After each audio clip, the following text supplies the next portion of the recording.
ರಾಷ್ಟ್ರೀಯ ಮಹಿಳಾ ಆಯೋಗದ ವತಿಯಿಂದ ಆಯೋಜಿಸಿದ್ದ ಆಪ್ಕೆ ದ್ವಾರ್ ಮಹಿಳಾ ಜನಸುನ್ವಾಹಿ ಕಾರ್ಯಕ್ರಮಕ್ಕೆ ಆಯೋಗದ ಅಧ್ಯಕ್ಷರಾದ ವಿಜಯ್ ರಹತ್ಕರ್ ಬೆಂಗಳೂರಿನಲ್ಲಿಂದು ಚಾಲನೆ ನೀಡಿದರು. ಈ ವೇಳೆ ಆಯೋಗದ ಸದಸ್ಯೆ ಡೆಲೀನಾ ಕೋಂಗ್ಡುಪಾ, ರಾಜ್ಯ ಮಹಿಳಾ ಆಯೋಗದ ಅಧ್ಯಕ್ಷರಾದ ಡಾ ನಾಗಲಕ್ಷ್ಮಿ ಚೌಧರಿ, ಬೆಂಗಳೂರು ನಗರ ಪೊಲೀಸ್ ಆಯುಕ್ತ ಸೀಮಂತ್ ಕುಮಾರ್ ಸಿಂಗ್ ಸೇರಿದಂತೆ ಮತ್ತಿತರರು ಉಪಸ್ಥಿತರಿದ್ದರು.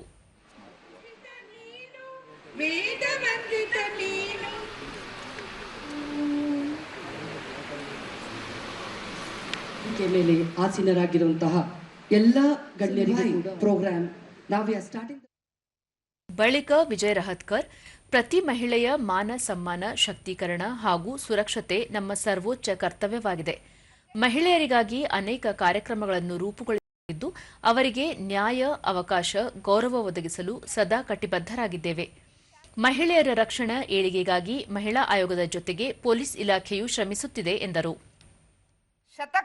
हम पूरा करने जा रहे हैं। करीबन 100 के आसपास हमारी जन सुनवाई पूरी हो रही है. ಡಾಕ್ಟರ್ ನಾಗಲಕ್ಷ್ಮಿ ಚೌಧರಿ, ಮಹಿಳೆಯರ ವಿಷಯದಲ್ಲಿ ಆಯೋಗ ಹಾಗೂ ಪೊಲೀಸರು ಒಂದೇ ತಾಯಿಯ ಮಕ್ಕಳ ರೀತಿಯಲ್ಲಿ ದುಡಿಯುತ್ತಿದ್ದಾರೆ. ರಾಜ್ಯ ಸರ್ಕಾರ ಖಾಸಗಿ ವಲಯವನ್ನು ಒಳಗೊಂಡಂತೆ ಉದ್ಯೋಗಸ್ಥ ಮಹಿಳೆಯರಿಗೆ ಮಾಸಿಕ 1 ದಿನದಂತೆ ಮುಟ್ಟಿನ ರಜೆ ನೀತಿಯನ್ನು ಜಾರಿಗೆ ತರಲು ಹೊರಟಿದೆ. ಅಲ್ಲದೆ ತೆರೆದ ಬಾಗಿಲು ಹೆಸರಿನಲ್ಲಿ ಪೊಲೀಸರು ಶಾಲೆಗಳಿಗೆ ಭೇಟಿ ನೀಡಿ ಮಕ್ಕಳಿಗೆ ಒಳ್ಳೆಯ ಉದ್ದೇಶದ ಸ್ಪರ್ಶ ಹಾಗೂ ಕೆಟ್ಟ ಸ್ಪರ್ಶದ ವ್ಯತ್ಯಾಸ ಸೇರಿ ಹಲವು ವಿಷಯಗಳನ್ನು ಮನದಟ್ಟು ಮಾಡಿಕೊಡುತ್ತಿದ್ದಾರೆ. ಸಹಾಯವಾಣಿಯೂ ಸೇವೆಯಲ್ಲಿದೆ. ಮನೆ ಮನೆಗೆ ಪೊಲೀಸ್ ಹೆಸರಿನಲ್ಲಿ ಪೊಲೀಸರು ಖುದ್ದು ಮನೆಗಳಿಗೆ ಭೇಟಿ ನೀಡಿ ಸಮಸ್ಯೆ ಆಲಿಸುತ್ತಿದ್ದಾರೆ.